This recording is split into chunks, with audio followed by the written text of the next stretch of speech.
তো আসসালামু আলাইকুম এভরিওয়ান, কেমন আছো? আশা করছি তোমরা সবাই ভালো আছো।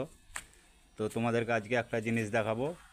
মাত্র 500 স্কোয়ার ফুটের বাড়ি কিভাবে তৈরি করলে কেমন হয় এবং কত সুন্দর হয়, তার ভিতরে কি কি থাকে। তো চলো দেখা যাক। এটা হচ্ছে সামনেকার লুক। এটা আমাকে বলেছিল যে তোমার যেটা ভালো লাগবে সেটা করিও। তো আমি এটা সেরকম কিছু দেইনি, বিট দিয়েছি, বিট দিয়ে এইটা করে দিয়েছি। তো চলো ভিতরটা দেখা যাক কি আছে ভিতরে মাত্র 500 স্কোয়ার ফুট বাড়িতে। তো চলো বন্ধুরা,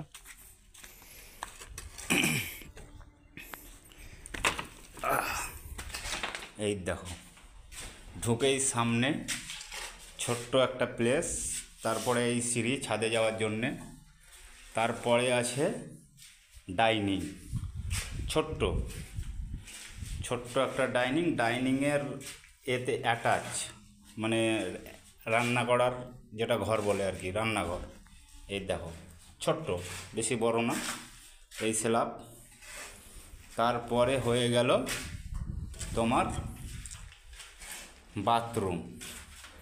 এই দেখো, বাথরুমটা বেশ বড়ই আছে। এটা হচ্ছে বাথরুম, এই দেখো এটা বাথরুম। তারপরে চলো বেডরুম। বেডরুমটা হচ্ছে তোমার 12 বাই 10, 12 বাই 10। তারপরে আছে একটা আলমারি, ওপরে একটা আছে সানসেট। এইটা তো মাত্র 500 স্কোয়ার ফুট বাড়ি।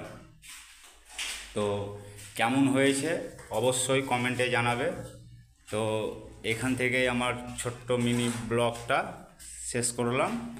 তো ভালো থেকো, সবাই সুস্থ থেকো, নিজের খেয়াল রাখো।